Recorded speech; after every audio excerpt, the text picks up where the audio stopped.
Бала күнімізде нан қиқымын шашпаңдар, жерде нан жатса теріп алыңдар, адам аяғы баспайтын жерге қойыңдар, ит пен құс жеп кетеді дегенді көп естуші едім.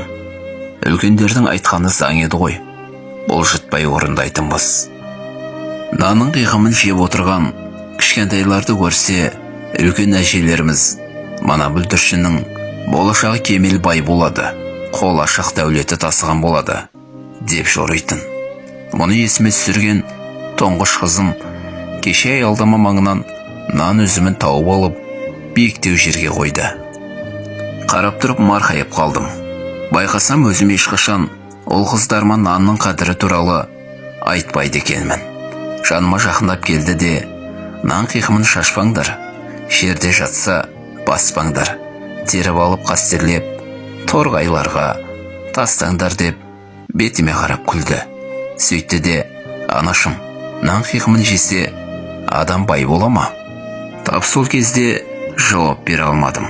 Бірақ міндетті түрде осы жөнінде ізденіп жауап беретінімді айттым. Ертеңіне жұмысқа келе салысымен ғаламтор мен кітаптарды ақтарып жүріп, мынадай мәліметтерді таптым. Ас атасы нан екенін біліп, өссек те оның қасиеті жайлы білетініміз аз екен. Бірде Ыбырайым пайғамбар Құдайға: «Уа жаратушым, өзімді бай еттің, 4 түлігімді сай еттің, алмақтың да салмағы бар деген мыңғырған малдың сұрауы қиын бола ма деп қорқамын. Артығын қайтып ал, мен азға қанағат қылайын» дейді.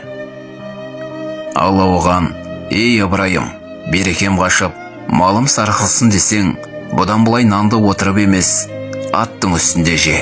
Нанның қиқымы шашылып, жерге түссін. Нан рәсуа болса, берекең кетеді. Мен ырысты нанның қиқымына жасырғам. Сен аш жегенде бір түйірінде жерге түсірмей, етегіңе салып жинап аласың. Міне, нан қиқымын теріп же, бай боласың» деген сөз Ыбырайымнан қалыпты деседі. Осы тиымға орай ел ішінде мынадай да қызық аңыз сақталған екен. Ертеде ағайынды жалшы жігіттер байдың қойын бағатын көрінеді. Бай олардың еңбек ақысына бір жапырақ нан мен бір кесе сүт береді екен.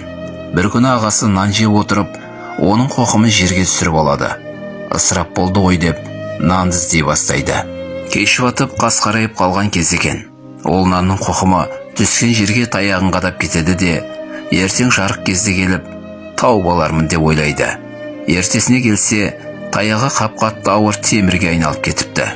Оны жерден әрең дегенде суырып алады. Қараса темір дегені алтын екен. Жігіт бір күнде байып шыға келеді.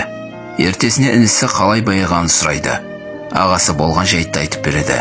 Інісі де ертесіне нанды жерге шашып, қоқым түскен жердің бәріне ағаш қадап кетеді.